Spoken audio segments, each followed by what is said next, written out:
ఈరోజు ఇంకొక వాక్యమును మనం నేర్చుకుందాం. దేవుడు మనతో మాట్లాడుతున్నటువంటి విధానాన్ని ప్రతి ఒక్కరూ జ్ఞాపకం చేసుకోండి. అపోస్తుడైన పౌలు గారు చెరసాలలో బంధింపబడినప్పుడు, ఎక్కడ చెరసాలలో బంధింపబడ్డాడు ఆయన? రోమీలో ఆయన్ని బంధించారు. రోమీలో ఆయన బంధించారు. దాదాపు 2 సంవత్సరాలు ఆ చెరసాలలో ఉంచారు. ఎవరు? రోమీలు. అప్పుడు సంఘాలకు కొన్ని పత్రికలు రాశాడు ఆయన. ఇప్పుడు మనం చదువుకునే పత్రిక గలతీయులకు, ఎఫెసీయులకు, ఈ పత్రికలన్నీ ఆయన రాసినవే. అయితే ఎఫెసీయులకు రాసిన పత్రికలో ఆయన కొన్ని మాటలు మాట్లాడుతున్నాడు. ఆ మాటలు మనం జాగ్రత్తగా నేర్చుకున్నప్పుడు, ఈ ఎఫెసీ పత్రిక మొత్తం చెప్పట్లేదు కానీ అందులో చివరిగా కొన్ని వచనం వచ్చేసరికి ఆయన ఒక పోరాటం గురించి మాట్లాడుతున్నాడు. ఎఫెసీయులకు రాసిన పత్రిక 6వ అధ్యాయము 12వ వచనంలో ఆయన ఒక పోరాటం గురించి మాట్లాడుతున్నాడు. జాగ్రత్తగా చూద్దాం. అందరూ చూడండి.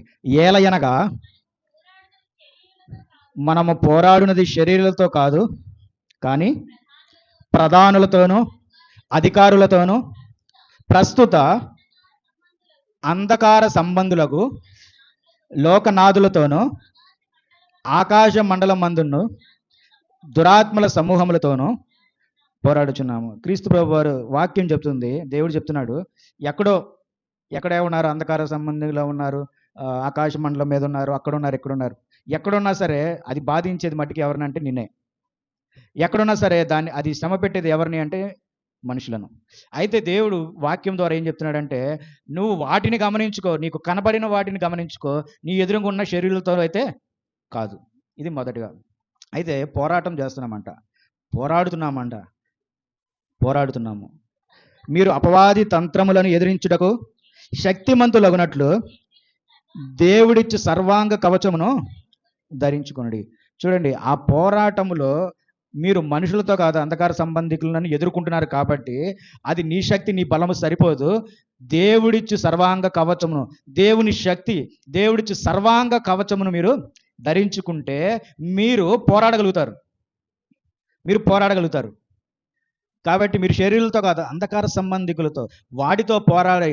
ఆత్మానుసారంగా వాటితో పోరాడాలి అంటే నీ బలము, నీ శక్తి కాదు, దేవుడి ఇచ్చు శక్తిని బట్టి సర్వాంగ కవచమును దేవుడు ధరించుకొని మనం పోరాడాలి.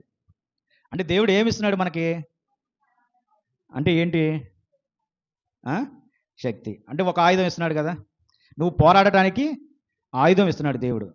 పోరాడటానికి ఆయుధం ఇస్తున్నాడు. అది ఎలాంటి ఆయుధం అంట?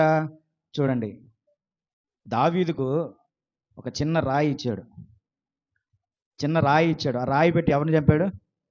గొలియాతును. మోషేకు కర్ర ఇచ్చాడు. ఆ కర్రతో తను ఆజ్ఞాపించినప్పుడు సమస్తము దేవుని చిత్తముగా మారిపోయింది. దేవుడిచ్చిన ఆయుధాలు, ఆ ఆయుధాన్ని పట్టుకుని వాళ్ళు ఏం చేశారు? గెలిచారు. అట్లాగే ఇప్పుడు ఆయన మనకి ఆయుధాలు ఇస్తున్నాడు. మనం పోరాడటానికి, అంధకార సంబంధికులతో పోరాడడానికి, లోకనాథులతో, అంధకార సంబంధికులతో, వాడితో పోరాడడానికి దేవుడు ఏమిస్తున్నాడు? నీకు ఆయుధాన్ని ఇస్తున్నాడు పోరాడటానికి. అయితే చూడండి, అసలు మనం పోరాడాలి అంటే, ముందుగా పోరాటానికి సిద్ధపడాలి అంటే దేవుడు కొన్ని లక్షణాలు చెప్తున్నాడు. ఇదే ఎఫెసీయులకు రాసిన పత్రికలో ఉంటున్నాయి. దేవుడు కొన్ని లక్షణాలు చెప్తున్నాడు. ఆ లక్షణాలను మనం గమనించుకొని పోరాడాలి అని చెప్పి అంటున్నాడు. ఎక్కడ లక్షణాలు ఉన్నాయి చూద్దాము. ఎఫెసీయులకు రాసిన పత్రిక 2వ అధ్యాయం 1వ వచనము. మీ అపరాధముల చేతను పాపముల చేతను మీరు చచ్చిన వారై ఉండగా ఆయన మిమ్మల్ని క్రీస్తుతో కూడా బ్రతికించును. మిమ్మల్ని కాదు, నిన్ను. నువ్వంట అపరాధముల చేత, తప్పిదముల చేత, పాపముల చేత చచ్చిన వాడవై ఉండగా ఆయన మిమ్మును అంటే నిన్ను క్రీస్తుతో కూడా బ్రతికించను. అంటే చనిపోయిన మనలను ఆయన ఏం చేశాడు? బ్రతికించను. అయితే నేను బ్రతికే ఉన్నానని నువ్వు అనుకోవచ్చు, ప్రశ్నించుకోవచ్చు. అందుకు రాసినాడు ప్రకటన గ్రంథము 1వ అధ్యాయం 3వ అధ్యాయం 1వ వచనంలో, జీవించుచున్నావన్న పేరు మాత్రం ఉన్నది కానీ నీవు మృతుడవే. అంటే దాని అర్థం ఏంటి? సంఘాలలో ఆయన బిడ్డలు జీవించుచున్నావన్న పేరు మాత్రం ఉంది, జీవించుచున్నావన్న ఆలోచన మటుకు ఉంది, కానీ నీవు ఏమంట? మృతుడివే. ఇంకా నీవు మృతుల్లోనే ఉన్నావు. నీకు ఇంకా నువ్వు అర్హత సంపాదించుకోలేదు, బ్రతికే అర్హత సంపాదించుకోలే. ఇప్పుడు బ్రతి అర్హత ఎందుకు సంపాదించుకోలేదు? మీ అపరాధముల చేత, పాపముల చేత మీరు చచ్చిన వారై ఉన్నారు. ఇంకా మారు మనసు పొందకుండా మీరు అలాగే ఉన్నారు కాబట్టి మీరు ఇంకా ఎవరో చనిపోయిన వారు. అయితే క్రీస్తు మిమ్మల్ని బ్రతికించడానికి ప్రయత్నం చేస్తున్నాడు. బ్రతికించాడు ఆయన. కానీ మనం ఇంకా ఎలాగున్నామంటే అదే దుస్థితిలో ఉండిపోతున్నాము. దేవుడు మనకిచ్చిన మొదటి ధన్యత. నువ్వు పోరాడాలి అంటే ఈ వాక్యమును నువ్వు అర్థం చేసుకోవాలి. నువ్వు పోరాడాలి అంటే ఈ వాక్యమును బట్టి నువ్వు వినాలి. ఏంటంట? అపరాధముల చేత పాపముల చేత నేను చనిపోయాను, క్రీస్తు ప్రభువారి మూలముగా క్రీస్తుతో పాటు దేవుడు నన్ను బ్రతికించాను. నువ్వు పోరాడాలి అంటే ఈ మాట నువ్వు నమ్మాలి. ఇంకో రెండవ మాట చూడండి. రెండవ మాట అదే ఎఫెసీయులకు రాసిన పత్రిక 2వ అధ్యాయము 13వ వచనము చదవండి. 2వ అధ్యాయం 13వ వచనం. అయినను మునుపు దూరస్తులైన మీరు ఇప్పుడు క్రీస్తు యేసునందు క్రీస్తు రక్తం వలన సమీపస్తులై ఉన్నాము. చూడండి, పోరాడటానికి గల రెండవ మాట ఏంటంటే, ముందు మాటలో మనం ఏమైపోయి ఉంటావో చనిపోయాము. అపరాధముల చేత పాపముల చేత మనం చనిపోయాము. అయితే క్రీస్తు ప్రభు వారితో మనల్ని ఏం చేశాడు? దేవుడు బ్రతికించాడు. మునుపు పాపముల చేత అపరాధం చేత మనం దూరస్తులైనటువంటి వరము, ఇప్పుడు క్రీస్తు ప్రభు వారితో మనం బ్రతికింపబడ్డాము. ఆయన రక్తము వల్ల మనం ఏమయ్యాం? ఇప్పుడు ఆయనకి దేవునికి సమీపస్తులై ఉన్నాం, దేవునికి దగ్గర అయ్యా ఉన్నాం. కాబట్టి ఆ రక్తము వల్లనే దేవునికి మనం సమీపస్తులయ్యాం. అయినను మునుపు ఎలా ఉన్నామంట? దూరస్తులుగా ఉన్నాము. మీరు ఇప్పుడు క్రీస్తు యేసునందు క్రీస్తు రక్తం వలన సమీపస్తులై ఉన్నారు. పోరాడేటప్పుడు కొన్ని విషయాలు మనం జాగ్రత్తగా గమనించాలి. అర్థమవుతుందా? పోరాడటం అంటే మీకు కంటికి కనిపించని రీతిలో మీరు పోరాడుతున్నారు. అది ఆత్మ సంబంధమైనటువంటి విషయంలో పోరాడుతున్నాము. కాబట్టి వాటిని ఎదుర్కోవాలంటే, వాటిని సంపాదించాలి అంటే ఖచ్చితంగా నీ పోరాటంలో కొన్ని దేవుని వాక్యమును నువ్వు సరిచేసుకోవాలి. అర్థమవుతుంది కదా? దేవుని వాక్యంలో నువ్వు సరిచేసుకోవాలి. కాబట్టి మునుపు దూరస్తులైన అపరాధముల చేత దూరస్తులైన మనము క్రీస్తు ప్రభువారి రక్తము మూలముగా మనం ఇప్పుడు ఏమయ్యాము? సమీపస్తులై ఉన్నాము. కాబట్టి దాన్ని గుర్తుపెట్టుకోవాలి. ఇప్పుడు 3వ మాటగా ఏమంటున్నాడు చూడండి. మనం పోరాడటానికి ఏమంటున్నాడు? అదే 2వ అధ్యాయము 13వ వచనము, 19వ అధ్యాయము. కాబట్టి మీరిక మీదట పరజనులను పరదేశులనై ఉండక పరిశుద్ధులతో ఏక పట్టణస్థులను దేవుని ఇంటి వారినై ఉన్నారు. కాబట్టి ఇప్పుడు సమీపస్తులై ఉన్నాము. కాబట్టి మీరు ఇక మీదట పరజనులు పరదేశులై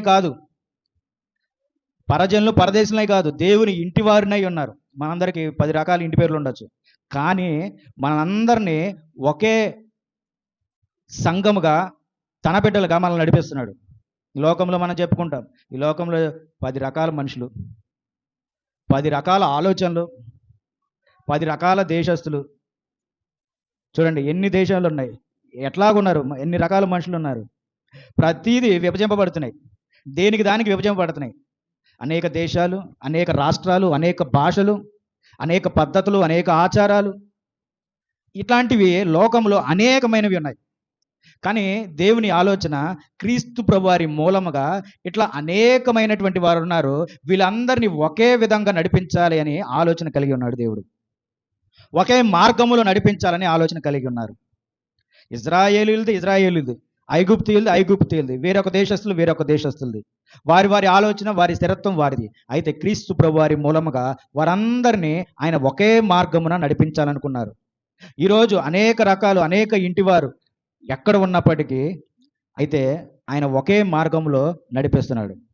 చూడండి, ఇప్పుడు మనకి 10 రకాల ఇంటి పేర్లు ఉన్నాయి, కానీ మనం సంఘమునికి వచ్చేసరికి మనందరం ఏమయ్యాము? మనకు చాలా ఇల్లులు ఉన్నాయి, ఎవరిళ్ళలో వాళ్ళు ఉంటాం, కానీ సంఘంకి వచ్చేసరికి ఒకే సంఘంలో మనందరం కూడుకొని దేవుని నామమును గణపరుస్తున్నాము. అయితే ఆయన మునుపు సమీపస్తులైనటువంటి మనలను ఇప్పుడు తన రక్తం వలన మునుపు దూరస్తులైన మనం ఇప్పుడు సమీపస్తులై ఉన్నాము. దాని ద్వారా దేవుని ఇంటి వారునై ఉన్నాము. నువ్వు పోరాడాలి అంటే నువ్వు దేవుని ఇంటి వారిగా నువ్వు ఉండాలి.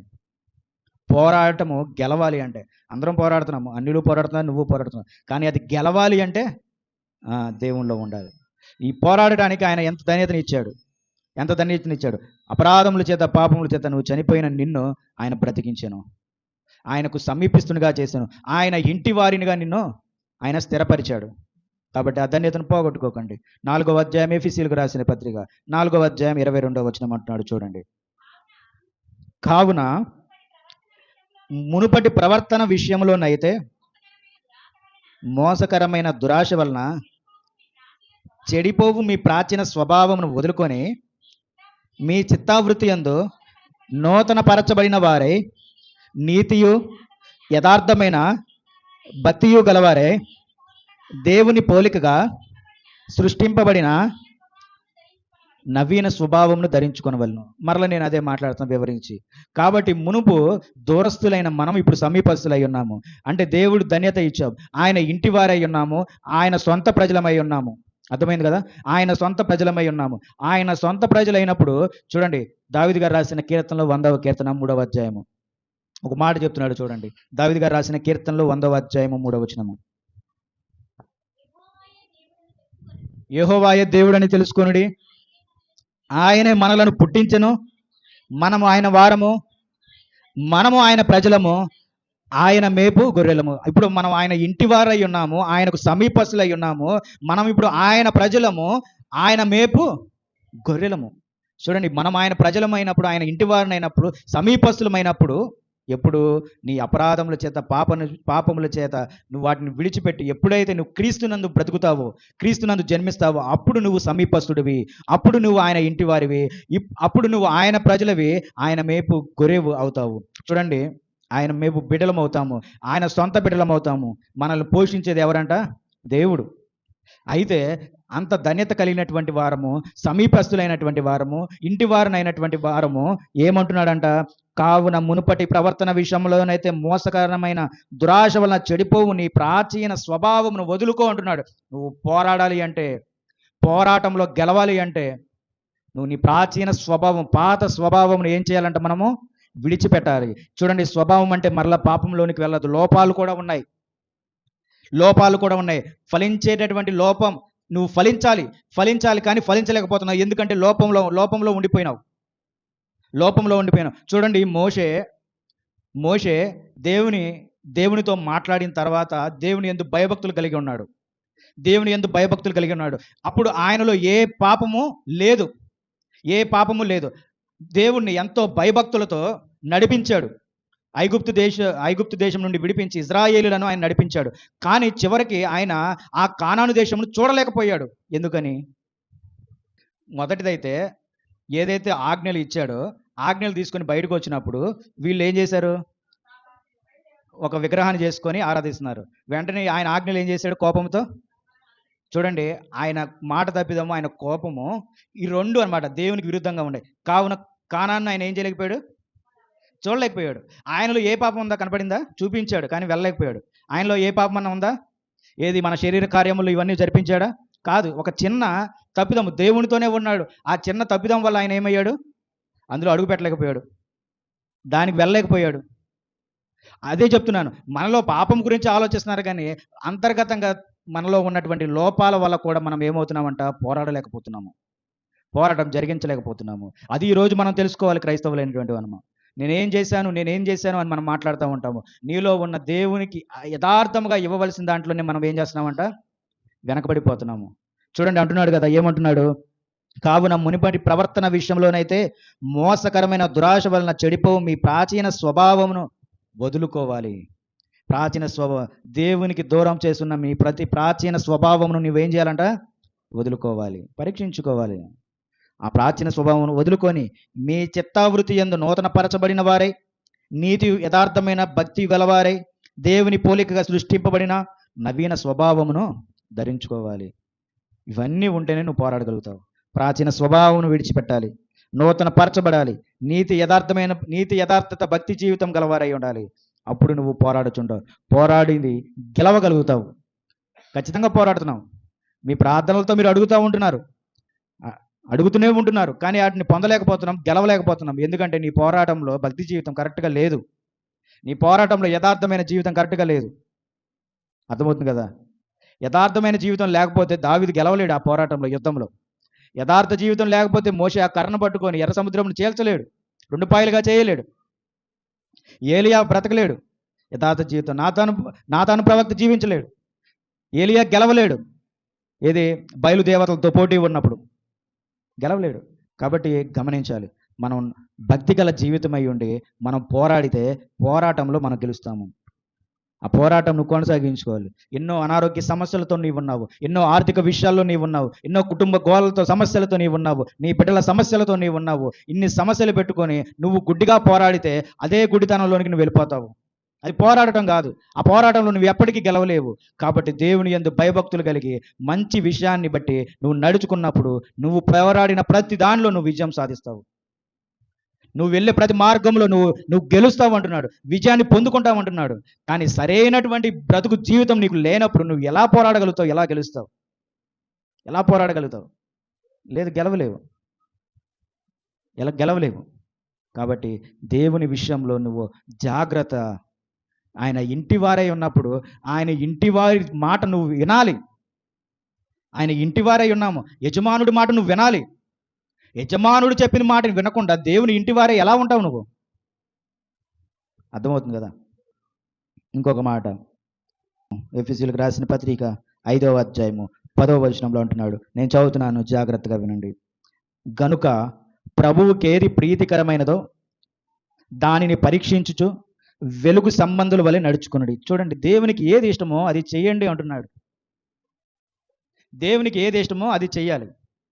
నీ మైండ్, నీ జ్ఞానము, నీ ఆలోచన దేవుని మీద పడితే దేవునికి ఏది ఇష్టమో అది నువ్వు చేయగలుగుతావు. లోకానుసారంగా పెడితే దేవునికి ఇష్టమైనది నువ్వు చేయలేవు. లోకంలో జరిగే వాటి ఎందుకు పెడితే దేవునికి ఇష్టమైనది చేయలేవు.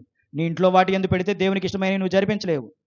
నీకు కావాల్సినట్టు బ్రతికితే దేవునికి ఇష్టమైనవి చేయలేవు. దేవునికి ఏది ఇష్టమో, ఆయన రాజ్యమునకు ఏది ఇష్టమో, ఆయన రాజ్యం ఎదగడానికి, ఆయన సంఘం ఎదగడానికి, ఆయన సంఘంలో ఆయన పరిశుద్ధులు ఎదగడానికి ఏది ఇష్టమో అది మనం చెయ్యాలి. దాన్ని మనం కొనసాగించాలి. వాటిని మనం కొనసాగించాలి. పూర్తిగా దేవుడు నిన్ను తీసేసుకోవట్లేదు, నిన్నేం అడగట్లా. పూర్తిగా పని చేసుకోకుండా వచ్చేయండి అని దేవుడు అడుగుతున్నాడా? నేను అడగట్లా. మీకు కలిగినటువంటి పనిలోనే మీరు చేయండి అంటున్నాడు దేవుడు. నాకు కలిగినటువంటి పనిలోనే నేను చేసుకుంటున్నాను. అలాగే మీకు కలిగినటువంటి పనిలోనే మీరు చేసుకోవాలి. అర్థమవుతుంది కదా? దేవునికి ఏది ప్రీతికరమో చెప్పండి. నువ్వు పరిశుద్ధుడిగా ఉండటం ప్రీతికరము, ఇంకా ఆజ్ఞ పాటించడం ప్రీతికరము, ఇష్టము, ఇంకా వాక్యానుసారంగా బ్రతకడం ఇష్టము, ఆత్మఫలములు ధరించుకొని చక్కగా సమాధాన పడుతూ ఇష్టము, క్షమించడం ఇష్టము, అందరితో ప్రేమ కలిగి ఉండటం ఇష్టము, దేన స్థితిలో ఉన్న వారికి సహాయం చేయడం ఇష్టము, దేవుని పని యందు దృష్టి పెట్టడం ఇష్టము, ఎక్కడ లోపించింది, ఎక్కడ సరి చేయాలి, ఏది కావాలి, ఏది ఇవ్వాలి, ఇదంతా దేవుని పనికి ఇష్టమైనవి. దేవుని పనికి ఇష్టమైనవి. కష్టమైన అది ఇష్టంగా చేసినప్పుడే దేవుడు నిన్ను చూడగలుగుతాడు. చూడండి, కాబట్టి ఆలోచన కలిగి ఉండండి. అబ్రహాము తన తండ్రి యొద్ద ఎంతో సంతోషంగా గడుపుతున్న దినాలలో సడన్గా దేవుడు వచ్చేసి నువ్వు వేరే దేశమునకు వెళ్ళు అనగానే ఆయన ఏమయ్యాడు? ఎవరున్నారు, ఎక్కడ వెళ్ళాలి, వాళ్ళ భార్య అనుకునే ఉంటుంది. ఎవరాల భార్య అనుకునే ఉండొచ్చు. తెలిసిన వాళ్ళు, తెలిసిన ప్రజలు, వీళ్ళందరినీ వదిలిపెట్టి మనం ఎక్కడికి వెళ్ళాలి? ఎక్కడికి వెళ్ళి నేను బ్రతుకుతాం? అర్థమవుతుందా? ఎక్కడికి వెళ్ళి నేను బ్రతుకుతాం? అది కష్టమైనా సరే దేవుని మాట ప్రకారం, దేవుని వాక్య ప్రకారం ఆయన ఏమయ్యాడు? వెళ్ళాడు, దేవునికి లోపడ్డాడు. చూడండి, కష్టమైనా సరే దేవుని మాట విన్నప్పుడు దేవుని గొప్ప కార్యాలు నువ్వు చూస్తావు. కాబట్టి దేవుడు మాట్లాడుతున్నాడు, గనుక ప్రభువుకి ఏది ప్రీతికరమైనదో దానిని పరీక్షించు వెలుగు సంబంధుల వలె నడుచుకోండి, నిష్ఫలమైన అంధకార క్రియలలో పాలివారై ఉండక వాటిని ఖండించుడి. మరలా చెప్తున్నాడు, నిష్ఫలమైన, అందులో ఎటువంటి ఫలాలు లేవు, అంధకార క్రియలలో పాలివారై ఉండక వాటిని ఖండించుడి. వాటిని మనం తిరస్కరించాలంటున్నాడు. వాటితో జీవించాలని కాదు, వాటిని తిరస్కరించండి, ఖండించండి, బుద్ధి చెప్పండి. ఎదుటివారు బ్రతుకుతున్నప్పుడు వారికి ఖండించండి, బుద్ధి చెప్పండి. కాబట్టి అంధకార క్రియలలో పాలివారై ఉండక వాటిని ఖండించండి. సొలొమోను కాదు, సంసోను. ఎంత బలం ఇచ్చాడు దేవుడు ఆయనకి, ఎంత బలం ఇచ్చాడు. కానీ ఆయన బలహీనత, ఒక స్త్రీ బలహీనతలో పడిపోయి తన బలాన్ని పోగొట్టుకున్నాడు. ఎక్కడికి వెళ్ళిపోయాడు? అంధకార క్రియలోనికి వెళ్ళిపోయాడు. వెలుగు సంబంధమైనటువంటి సంసోను అంధకార క్రియలోనికి వెళ్ళిపోయాడు. చూడండి, దేవుడు సొలొమోనుకి ఎంతో జ్ఞానం ఇచ్చాడు. కానీ ఆ జ్ఞానాన్ని విడిచిపెట్టేసి తన భార్యలైనటువంటి దేవతలను పూజించడానికి ఆయన వెళ్ళిపోయాడు. ఎవరో సొలొమోను. చూడండి, అంధకార క్రియలను జరిపించాడు. ఈరోజు మనలో కూడా దేవుని పోలికగా, దేవుని బిడ్డలుగా, నూతనంగా జన్మించిన వారై ఉండి, దేవునికి సమీపస్తులైనటువంటి వారిగా ఉండి, దేవుని ఇంటివారిగా ఉండి మనం ఏం చేస్తున్నామంటే అంధకార క్రియలను జరిగిస్తున్నామంట. అందుచేత నువ్వు దేవుని బిడ్డగా నువ్వు ఎంచబడట్లేదు. కాబట్టి నువ్వు పోరాటంలో గెలవలేవు. పోరాటంలో గెలవపోవడం కాదు, అసలు నువ్వు నశించిపోతావు. పోరాటంలో భయంకరంగా ఓడిపోతావు. భయంకరంగా ఓడిపోతావు నువ్వు. ఎందుకంటే నీతో ఉంది అపవాది. దేవుడు లేడు, దేవుని శక్తి నీలో లేదు. ఆయన సర్వాంగ కవచము ధరించుకోలేవు. అది ధరించుకోవాలంటే దేవుని ఇంటి వారై ఉండి, ప్రాచీన స్వభావం విడిచిపెట్టి నవీన స్వభావం ధరించుకొని, అంధకార క్రియలను విడిచిపెట్టి దేవునికి ఏది ఇష్టమో అది జరిగించినప్పుడు ఆయన సర్వాంగ కవచమును ధరించుకొని నువ్వు పోరాడగలుగుతావు. అప్పుడే నీకు విజయము. అప్పుడే నీకు విజయం.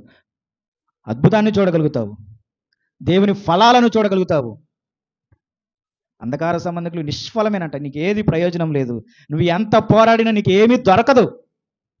నువ్వు ఎంత ప్రయత్నించినా నీకేం దొరకదు. కలలు కంటావంతే. అది కావాలి, ఇది కావాలి, అది చేయాలి, ఇది చేయాలని కలలు కంటావంతే. కానీ నీ ప్రయోజనం ఏంటంట? నిష్ఫలము. అదే కింద వచ్చిన చూడండి. ఏలయనగా అట్టి క్రియలు చేరువారు రహస్యమందు జరిగించు పనులను గురించి మాట్లాడుట అయినను అవమానకరమై ఉన్నది. రహస్య పనులు చేయడమే కాదు, మాట్లాడుటకైనా సరే, ఊహించడానికైనా సరే, చేయడానికైనా సరే ఏంటంట? అవమానమై ఉన్నది. దేవుని నువ్వు అవమానపరుస్తున్నావు. ఆయన ఇంటి వారై ఉండి దేవుని నిత్యము నువ్వు అవమానపరుస్తున్నావా? 6వ అధ్యాయము 5వ వచనం చూడండి. దాసులారా, యథార్థమైన హృదయము గలవారే భయముతోనూ వణుకుతోనూ క్రీస్తునకు వలె శరీర విషయమై మీ యజమానులైన వారికి, చూడండి, క్రీస్తు ప్రభు వారి వలె మనం దేవునికి, చూడండి, యథార్థమైన హృదయము గలవారే భయముతోనూ వణుకుతోనూ ఉండాలి. భయము వణుకుతో మనం ఉండాలి. ఎవరికి? దేవునికి. దేవుని ఎదుట భయంతోను.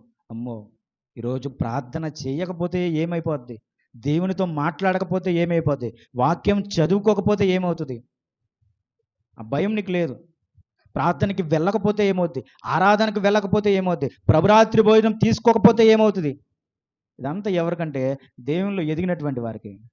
అదే 5వ అధ్యాయం 22వ వచనంలో అంటున్నాడు, పోరాటంలో నువ్వు గెలవాలంటే ఏమంటున్నాడు? స్త్రీలారా, ప్రభువునకు మీ సొంత పురుషులకు లోబడి ఉండండి. నీ పురుషులకు ఏమవ్వాలంట? లోబడి ఉండండి. ఆయన పోరాటంలో గెలవాలి అంటే చక్కగా మీరు దేవుని వాక్యానికి లోబడి మీ భర్తకు మీరు ఏమవ్వాలంట? లోబడి ఉండండి. అలాగే 25వ వచనము, పురుషులారా, మీరును మీ భార్యలను ప్రేమించుడి. ఈ పోరాటంలో గెలవాలి అంటే పురుషుడు కూడా ఏం చేయాలి? భార్యలను ప్రేమించాలి. ఈ 2 విషయాలు జరిగించినప్పుడు చక్కగా మీ కుటుంబం ఏది పోరాడినా దానిలో మీరు విజయం సాధిస్తారు. ఏది పోరాడినా కలిసి పోరాడండి, అందులో మీకు విజయం ఉంటుంది. కాబట్టి ఇప్పుడు మరలా 6వ అధ్యాయం 12వ వచనంకి వద్దాం. చదవండి. ఏలయనగా మనము పోరాడున్నది శరీరులతో కాదు, కానీ ప్రధానులతోనూ అధికారులతోనూ ప్రస్తుత అంధకార సంబంధులు లోకనాథులతోనూ ఆకాశ మండలమందున్న దురాత్మల సమూహములతోనూ పోరాడుచున్నాము. చూడండి, ఇప్పుడు పోరాడాలి మనము. ఇందాక చదువుకున్నవి అన్నిటిని సరి చేసుకొని ఇప్పుడు మనం పోరాటం మొదలు పెట్టాలి. నువ్వు ఎందులో పోరాడుతున్నావో నిశ్చయించుకో. ఇప్పుడు మొదలు పెట్టుకుని దేనిలో పోరాడుతున్నానో నిశ్చయించుకో. ఎందుకంటే ఇంతటి వరకు నువ్వు అపరాధము, తప్పిదము, పాపం చేసిన వారి వల్ల నువ్వు దాని తప్పును తెలుసుకొని క్రీస్తు ప్రభు వారి మూలంగా నువ్వు రక్షణ పొందావు. ఆయన రక్తం వలన నువ్వు మరలా శుద్ధీకరింపబడ్డావు. ఇప్పుడు నీవు దేవునికి సమీపస్తులైనావు, ఆయన ఇంటివారై ఉన్నావు. కాబట్టి ప్రాచీన స్వభావం విడిచిపెట్టి నూతన స్వభావం ధరించుకున్న వాడవు. వెలుగు సంబంధికుడు వలె నువ్వు జీవిస్తున్న వాడవు. నీ భార్యను ప్రేమిస్తూ నీ భర్తకు లోబడి జీవిస్తున్నటువంటి వాడవు. భయముతోను వణుకుతోను ఇప్పుడు బ్రతుకుతున్నటువంటి వాడు. ఇప్పుడు నువ్వు ఇటువన్నిటిని పొంది ఉన్నావు కాబట్టి, నీ పోరాటాన్ని కొనసాగిస్తున్నావు కాబట్టి ఇప్పుడు నీకు విజయం దొరుకుతుంది. ఇప్పుడు నువ్వు పోరాడుతున్నావు కాబట్టి ఆయన సర్వాంగ కవచమును నీకు ఇస్తున్నాడు పోరాటానికి. ఆ సర్వాంగ కవచమే దేవుని శక్తి. నీ శక్తి, నీ బలం సరిపోదు. ఎందుకంటే నువ్వు లోకనాథులతో, అంధకార సంబంధికులతో పోరాడుతున్నావు నువ్వు.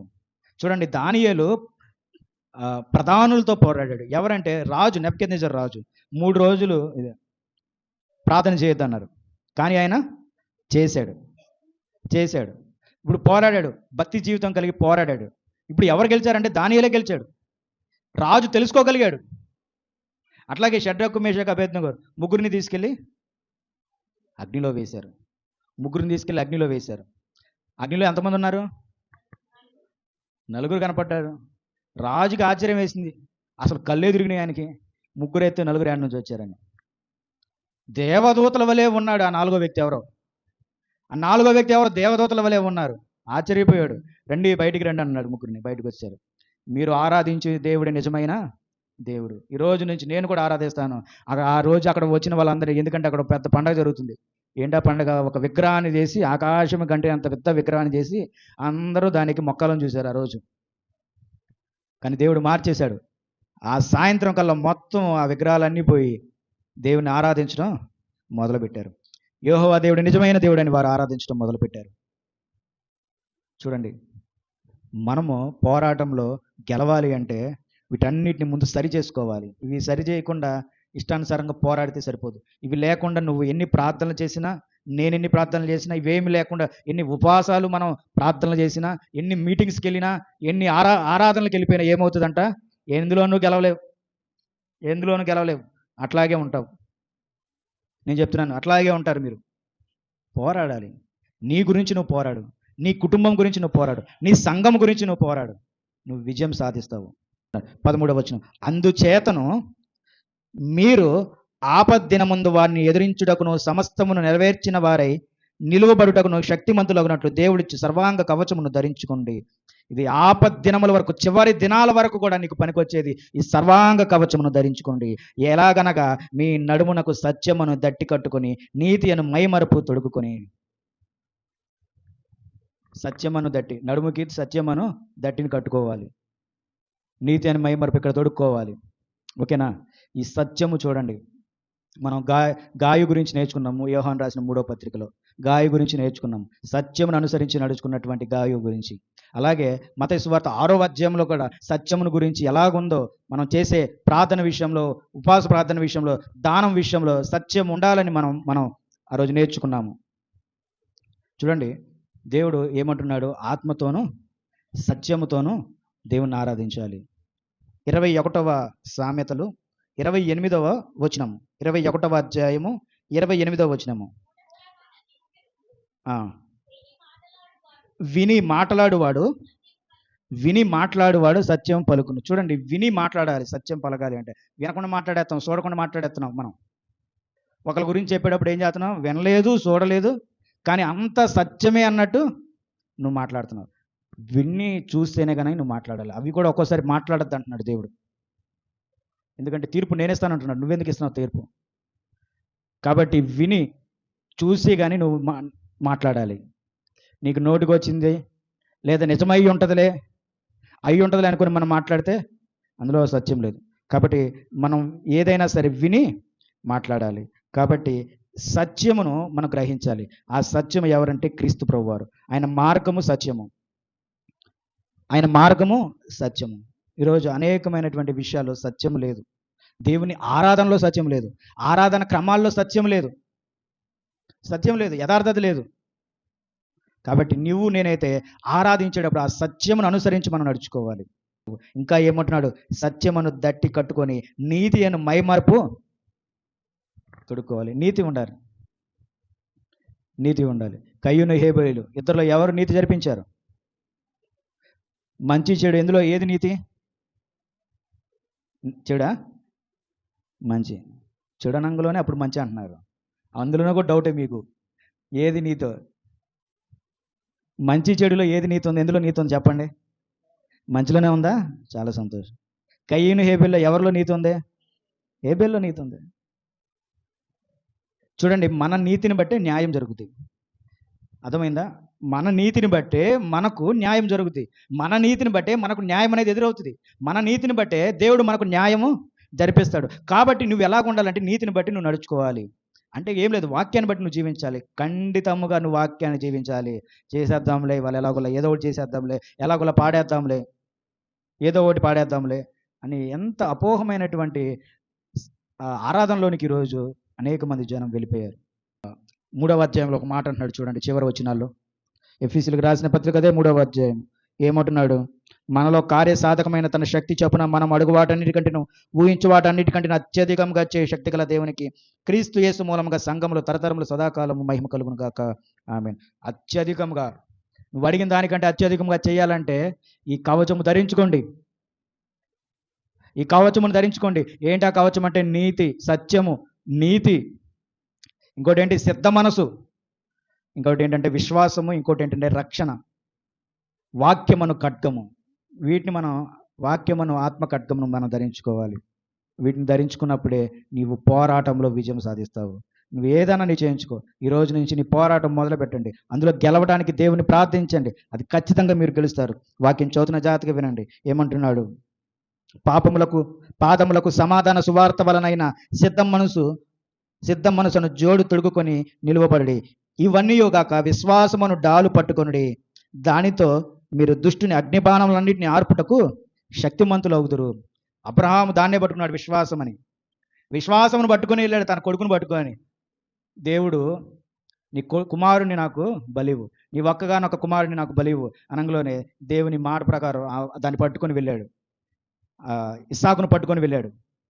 విశ్వాసముతోనే వెళ్ళాడు. విశ్వాసం అని దాన్ని పట్టుకొని వెళ్ళాడు. నీకు అక్కడ అవన్నీ కనపడుతున్నాయి. నీకు అక్కడ అబ్రహాం కనపడుతున్నాడు, ఇస్సాకు కనపడుతున్నాడు, లేదంటే ఇంకొక కట్టెలు కనపడుతున్నాయి. ఇవన్నీ కాదు, కానీ ఆయనలో ఉన్న ఒక గొప్ప విశ్వాసం కనపడాలి. ఆ విశ్వాసమును పట్టుకొని వెళ్ళాడు. ఆ విశ్వాసమును, ఏదైతే విశ్వాసం ఉందో దాన్ని గెలిచాడు. దేవుడు తన కుమారుని తిరిగి ఇచ్చాడు. చంపద్దు అన్నాడు, బలివ్వద్దు అన్నాడు, విజయం పొందాడు. కాబట్టి విశ్వాసం వలన గొప్ప విజయం సాధించగలుగుతావు. అది దేవుని మీద ఉంచు అని విశ్వాసము. మనుషుల మీద కాదు, దేవుని మీద ఉంచు. నువ్వు ఖచ్చితంగా గెలుస్తావు. అనుకున్న దానికంటే, ఊహించు దానికంటే అత్యధికముగా నీవు పొందగలుగుతావు. నువ్వు నాకు ఇది చాలే అని నీ మనస్తత్వము, నువ్వు దాంతో సరిపోవద్దు. నీ లక్షణాలను బట్టి, నీతిని బట్టి, సత్యమును బట్టి, సిద్ధ మనసును బట్టి, విశ్వాసమును బట్టి నువ్వు అడిగిన వాటికన్నిటికంటే, నువ్వు ఊహించే వాటన్నిటికంటే అత్యధికంగా ఇస్తున్నాడు. అంటే నువ్వు అడగలేనటువంటివి కూడా దేవుడు నీకు ఇస్తున్నాడు. ఊహించలేనటువంటివి కూడా, కల్లో కూడా నేను దాన్ని పొందలేను అనే వాటిని కూడా దేవుడు ఏం చేస్తున్నాడంట? ఇస్తాను అంటున్నాడు. గొర్రెలు కాసుకునే దావీదు అవుతాడు అనుకున్నారా రాజు? లేదు. కానీ దేవుడు ఆయన రాజుని, మహారాజుని చేశాడు. ఈరోజు క్రీస్తు ప్రభు అని దావీదు కుమారుడా అని చెప్పి మత్తయి సువార్తలో మాట్లాడారు. మత్తయి గారు రాశారు ఆ సువార్తలో. అంతటి గొప్ప ధన్యతను దావీదుకు కల్పించాడు దేవుడు. కాబట్టి విశ్వాసం ఉంటే నీవు నేను కూడా పొందగలుగుతాం, పోరాడగలుగుతాం, విజయం సాధించగలుగుతున్నాము. కాబట్టి ఈరోజు నీ పోరాటం దేని మీద? దేవునిలో స్థిరమైనటువంటి జీవితం కోసము, స్థిరమైనటువంటి యథార్థమైనటువంటి జీవితం కోసం నువ్వు పోరాడు. అప్పుడు నువ్వు విజయం సాధిస్తావు. నువ్వు ఎక్కడికి వెళ్ళినా, ఎన్ని మొక్కుబళ్ళు, ఎన్ని చేసినా స్థిరత్వం లేని మనసులో ఎప్పుడు విజయం సాధించలేరు. కాబట్టి ఆలోచన చేయండి. పశ్చాత్తాప, ప్రార్థన, సిద్ధం మనసు, ఇవన్నీ మనకు ఉండాలండి గెలవాలి అంటే. ఇవన్నీ గెలవాలి. ఎందుకంటే నువ్వు పోరాడుతున్నది శరీరాలతో కాదు, మామూలు శరీరాలతో కాదు, అంధకార సంబంధికులతో. నువ్వెన్ని ప్రయత్నాలు చేసినా నీకంటే పై ఎత్తులు వేస్తాయి అంధకార సంబంధికులు. గెలవగలం వాటితో. అందుకే సర్వాంగ కవచము ధరించుకోండి. సర్వాంగ కవచమును, ప్రార్థన ఒక ఆయుధము, బలమైన ఆయుధము. ఆ ఆయుధంతో ఇవన్నీ మనం సర్వాంగ కవచము ధరించుకొని అన్నీ చేయొచ్చు, అన్నీ గెలవచ్చు. కాబట్టి నువ్వు పోరాడు. నీ పక్షమున యుద్ధం చేసేది దేవుడే, నిన్ను గెలిపించేది దేవుడే. శ్రమల్లో నుండి, పెంటకుప్పల్లో నుండి దీనులను పైకెత్తువాడు దేవుడే. నశించుచున్న వారిని, భక్తిహీనులను పైకెత్తువాడు దేవుడే. పేదలను పైకెత్తువాడు దేవుడే. కాబట్టి వీటన్నిటిని నిలబెట్టువాడు ఎవరు? దేవుడే. కాబట్టి దేవుని యందు మనము భయమును, భక్తిని ఉంచి ఆయన యందు లోబడాలి. దేవుడు నీకు ఆ సర్వాంగ కవచమును ఇచ్చింది నువ్వు గెలవడానికి. ఎవరెవరినో దేవుడు గెలిపించడానికి కాదు, ఎవరెవరికో ఆయన రాజ్యాన్ని ఇవ్వాలని కాదు. దేవుడు నీకే ఇవ్వాలనుకుంటున్నాడు. ఆయన రాజ్యమును, ఆయన ఆ బలమును, ఆ శక్తిని నీకే ఇవ్వాలనుకుంటున్నాడు. కాబట్టి వాక్యం చదివి శక్తి పొందండి, ప్రార్థన చేసి శక్తి పొందండి, నీతి సత్యమును ధరించుకుని శక్తి పొందండి, విశ్వాసమును బట్టి శక్తి పొందండి, వాక్యమును ఆత్మ ఖడ్గము చేత శక్తిని పొందండి. ఆ శక్తి కావాలి నీకు, ఆ బలము కావాలి. దేవుని బలము, శక్తి లేకపోతే నువ్వు ఎన్నడూ ఎక్కడ గెలవలేవు. నా మాటను మీరు గుర్తుపెట్టుకోండి. ఇది వాక్యంలోనికి వెళ్ళాలి. నీ చెవులోకి వెళ్ళి, నీ చెవుల నుండి నీ వాక్యంలోనికి వెళ్ళాలి. ఈరోజు వాక్యం మీరు గుర్తుపెట్టుకోండి. నువ్వు పోరాడుతున్నావు, నువ్వు గెలవాలి. దేవుడు నిన్ను గెలిపిస్తాడు. వాక్యం విన్న మీ అందరికీ క్రీస్తు ప్రభు వారి నామమున వందనాలు. థ్యాంక్